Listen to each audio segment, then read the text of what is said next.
বাবা, শিখার মেজো মামা তো এসে তোমার কাছে ক্ষমা চেয়ে গেছেন। ক্ষমা চার এখন আর কোনো প্রশ্ন নেই। জুতো মেরে তো গরু দান করা চলে না। তাছাড়া অন্য জায়গায় আমি তোমার বিয়ে পাকা করে ফেলেছি। শিখা ছাড়া আমি অন্য কাউকে বিয়ে করতে পারবো না।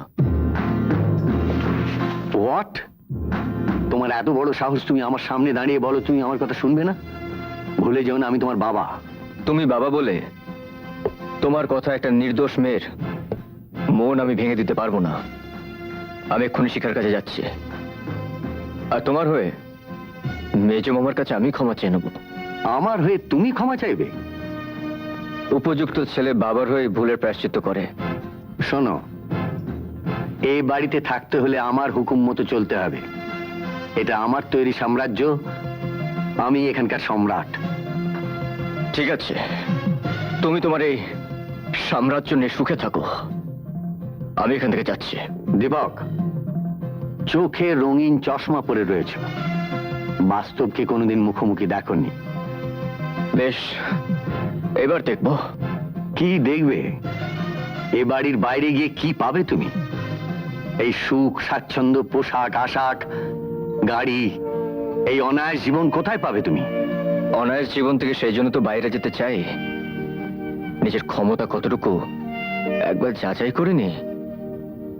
ভেবো না, আমি তো তোমারই ছেলে, যেহেতু তোমারই মতন, তোমার মতন শূন্য থেকে কোটিতে পৌঁছে যাবই। শোনো,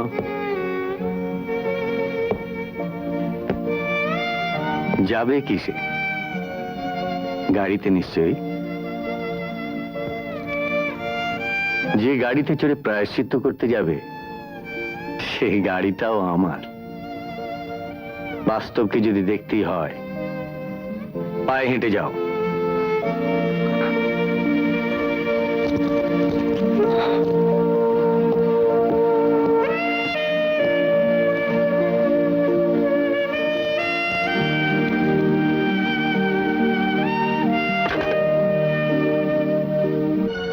হ্যাঁ, তোমার দীপক, আমি কাওয়ার্ড নই শিখা।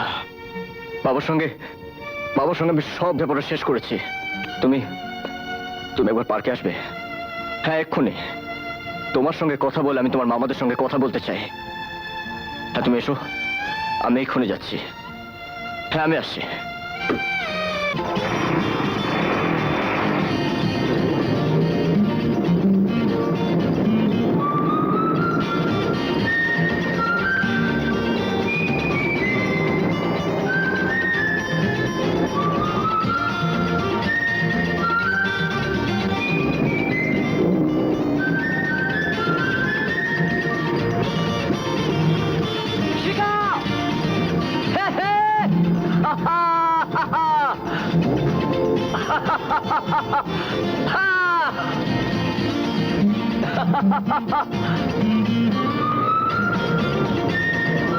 শিখা, শিখা, we are free now.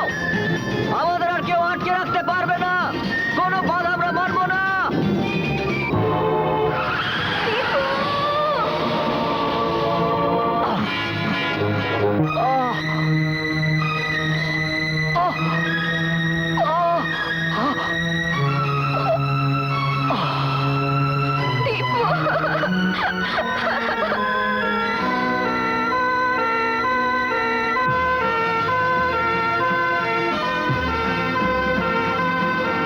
হ্যাঁ, অ্যাক্সিডেন্ট করেছে?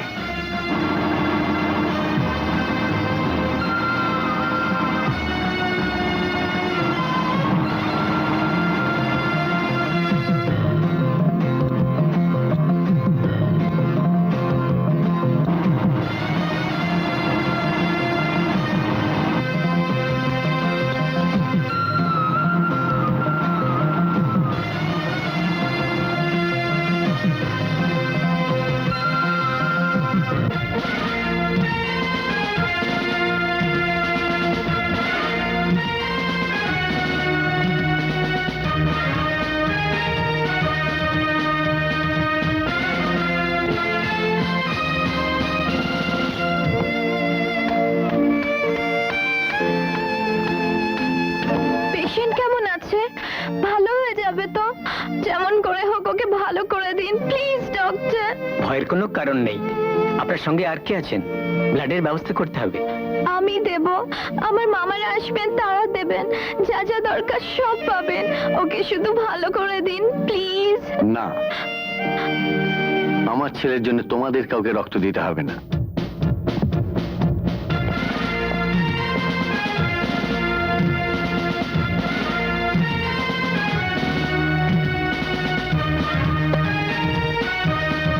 দীপু আমার একমাত্র সন্তান, তার চিকিৎসার জন্য সমস্ত ব্যবস্থা আমি করব, বলতে দ্বিধা করবেন না। আমরা আমাদের যথাসাধ্য চেষ্টা করব। Excuse me.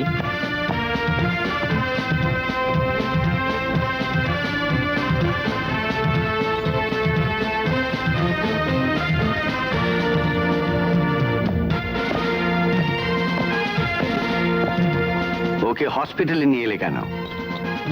ভালো একটা নার্সিং হোমে নিয়ে যেতে পারতে। তোমরা কি ভেবে আমার ছেলেকে তোমরা যেখানে খুশি সেখানে নিয়ে যেতে পারো? ও কিভাবে বকছো কেন? ও যদি না থাকতো তাহলে দীপুর কি হতো বলো তো? আমার ছেলে জানতে পারলে এই শহরে যে কোনো লোক তাকে বেস্ট কোনো নার্সিং হোমে ভর্তি করে দিত। শোনো, তোমার মামাদের বলে দিও তাদের সাহায্যে আমার বিন্দুমাত্র প্রয়োজন নেই, আর তুমি এখন যেতে পারো।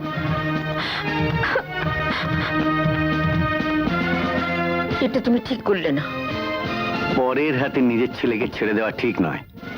লোকে ভাবতে পারে দীপু আমাদের কেউ নয়, ওরাই তার আপনজন। এই শোন, টাকা টাকা আবার দেখে পাগলি, আমি বলছি কোনো ভয় নেই, ভগবানকে ডাক, দেখবি সব ঠিক হয়ে যাবে। আমাদের দীপু খুব তাড়াতাড়ি ভালো হয়ে যাবে। কাঁদিস না, কাঁদিস নে রে পাগলি, কাঁদিস নে। শিখা, শিখা ফ্রি নাও। আমাদের কেউ আটকে রাখতে পারবে না, আমাদের কেউ আটকে রাখতে পারবে না। ছেড়ে দাও, ছেড়ে দাও, ছেড়ে দাও। এসব কি হচ্ছে? কি ডাক্তারকে ডাকছেন না কেন? খবর দেওয়া হয়েছে, এক্ষুনি আসছেন। এই হচ্ছে তোমার হাসপাতাল। ছেলেটা কখন থেকে কষ্ট পাচ্ছে, আর ডাক্তার আসার নামগন্ধ নেই। ছেড়ে দাও।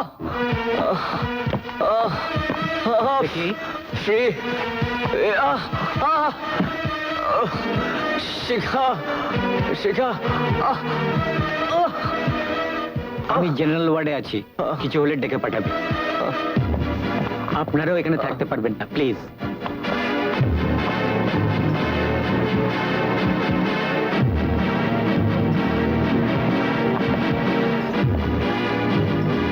এভাবে চিকিৎসা হয় না।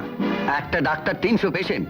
সব হাসপাতালে এরকম হয়। হয় হোক, আমার ছেলের জন্য হবে না। আমার ছেলের পার্সোনাল কেয়ার চাই। এখানে তো করা যায় না। যায় কি না যায় আমি জানতে চাই না। আমি ওকে বাড়ি নিয়ে যাব, বাড়ি নিয়ে গিয়ে বাড়িতেই চিকিৎসা করাবো। এই অবস্থায় ওকে নিয়ে যাবে? হ্যাঁ হ্যাঁ, এই অবস্থাতে নিয়ে যাব। এখানে থাকলে তোমার ছেলে প্রাণী বাঁচবে কিনা সন্দেহ। বাড়িতে নিয়ে গিয়ে 24 ঘন্টা যাতে ডাক্তার থাকে তার ব্যবস্থা আমি করব। দরকার হলে বন্ড দিয়ে আমি ওকে এক্ষুনি নিয়ে যাচ্ছি।